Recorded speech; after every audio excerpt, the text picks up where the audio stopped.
अक्सर हमने अपने आसपास ऐसे बहुत से लोगों को देखा होगा जो दूसरों से कम अक्लमंद होते हैं। दूसरे लोगों के मुकाबले उनमें कम टैलेंट होता है, लेकिन फिर भी वो उन लोगों से ज़्यादा कामयाब हो जाते हैं। तो ऐसा क्यों होता है?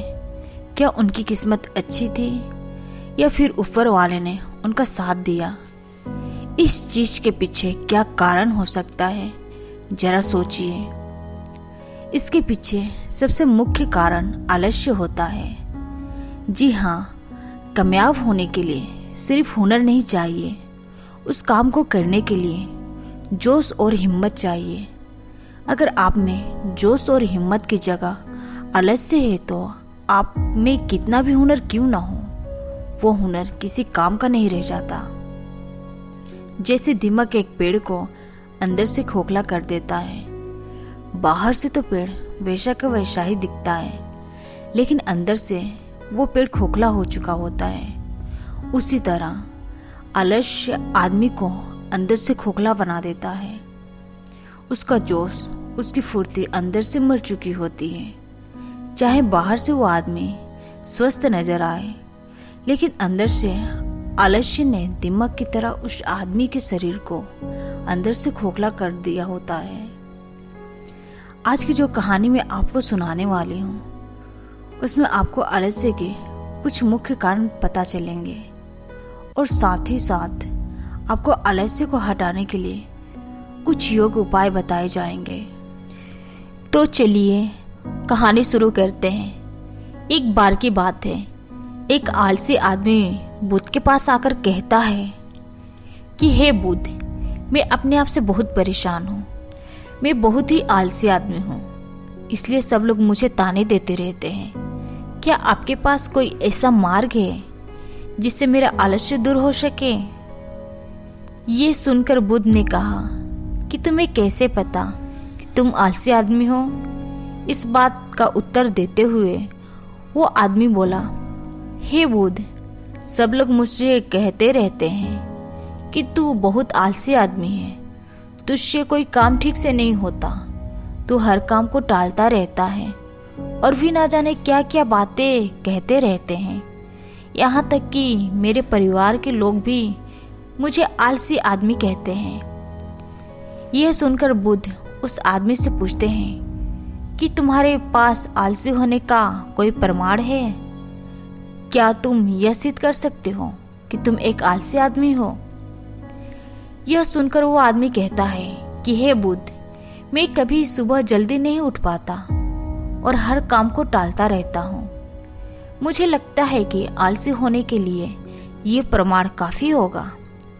उस आदमी की बातें सुनकर बुद्ध कहते हैं कि आलस्य को समझने के लिए हमें ये जानना होगा कि आलस्य क्या है और वो किसी आदमी के शरीर में कैसे जन्म लेता है। और कोई आदमी किसी काम में पूरा मन नहीं लगा पा रहा है, उसमें उस काम के प्रति जोश नहीं है, उत्साह नहीं है, तो उसका कारण आलस्य होता है। आलस्य जोश और उत्साह का विपरीत होता है।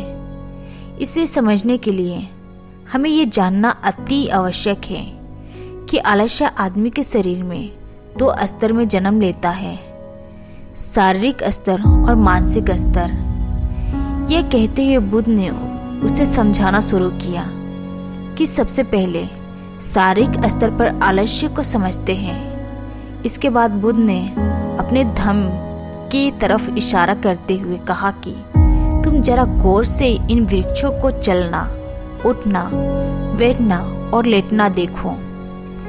इन वृक्षों के चलने में एक के तालमेल होता है, एक लय होती है, एक आनंद होता है।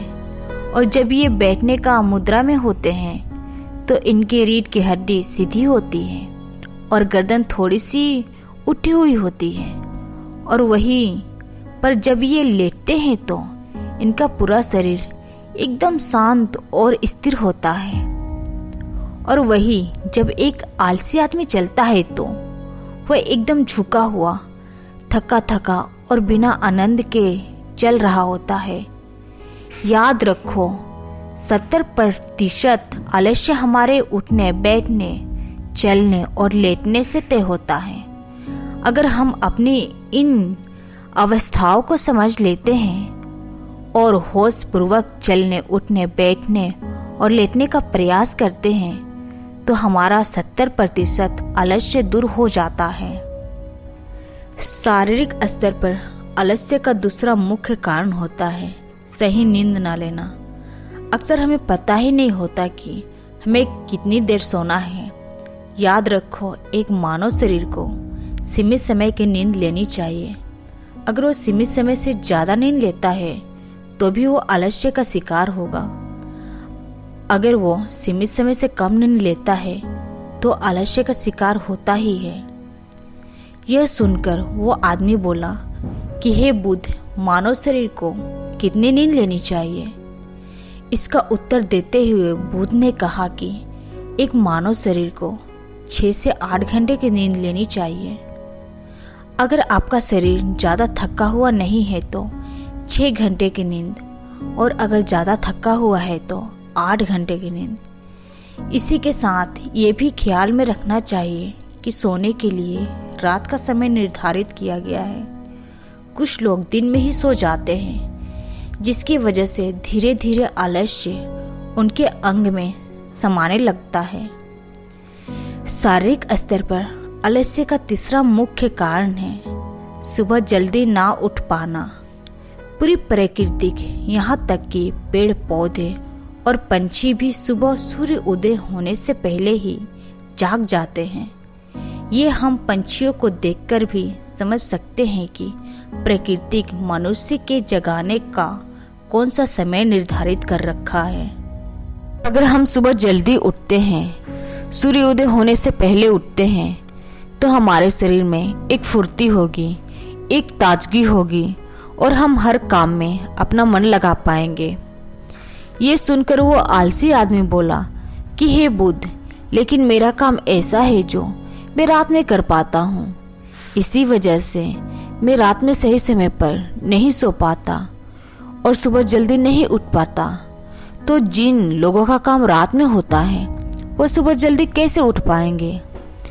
ये सुनकर बुद्ध कुछ सोच विचार करते हैं और उसके बाद कहना शुरू करते हैं कि जिन लोगों का काम रात में होता है उन्हें अपना काम पूरा मन लगाकर करना चाहिए, और यदि ऐसे लोग अपना काम करके दिन में भी सोते हैं और सीमित समय की नींद लेते हैं तो भी वो आलस्य से बच सकते हैं। लेकिन रात में जितनी गहरी नींद आती है उतनी गहरी नींद दिन में नहीं आ पाती, क्योंकि दिन में शोर शराबा ज़्यादा होता है जिससे आदमी गहरी निंद्रा में नहीं जा पाता। इसलिए जो आदमी दिन में सोता है उसे कुछ ऐसी व्यवस्था करनी चाहिए जिससे बाहर का शोर शराबा उसकी नींद में बाधा ना बन सके। इसके लिए वो कानों में रुई डालकर सो सकता है। शारीरिक स्तर पर आलस्य का अगला मुख्य कारण है भोजन। सही समय पर और सही भोजन करना शरीर के लिए अति आवश्यक होता है। कुछ लोग ऐसा भोजन करते हैं जिसमें कोई जान ही नहीं होती। अब आप ही सोचिए, जिस खाने में जान ही नहीं है, जिस खाने में ऊर्जा ही नहीं है, वो खाना आपको ऊर्जा कैसे दे सकता है? और अगर इंसान ऐसा खाना खाएगा तो उसका शरीर किसी भी काम को करने में प्रतिरोध करेगा ही। अक्सर गलत समय पर उल्टा सीधा भोजन करने से आदमी का मोटापा बढ़ता चला जाता है और एक पतले इंसान के मुकाबले एक भारी शरीर वाले इंसान के शरीर में ज़्यादा आलस्य पालने की संभावना हो जाती है। इसलिए ऐसा भोजन करो जो प्रकृति से सीधा प्राप्त हो रहा हो, जिसमें कुछ ऊर्जा हो। यह सुनकर उस आदमी ने कहा कि हे बुद्ध, शारीरिक स्तर पर आलस्य को तो मैं समझ गया हूँ, लेकिन मानसिक स्तर पर आलस्य क्या होता है? इसका उत्तर देते हुए बुद्ध कहते हैं कि इंसान को अपने जीवन में बहुत सारी नाकामयाबी मिलती है। जब वो नाकामयाब होता है, किसी काम को पूरा नहीं कर पाता, तो उसका जोश और उत्साह अगले काम को करने के लिए ठंडा पड़ता जाता है।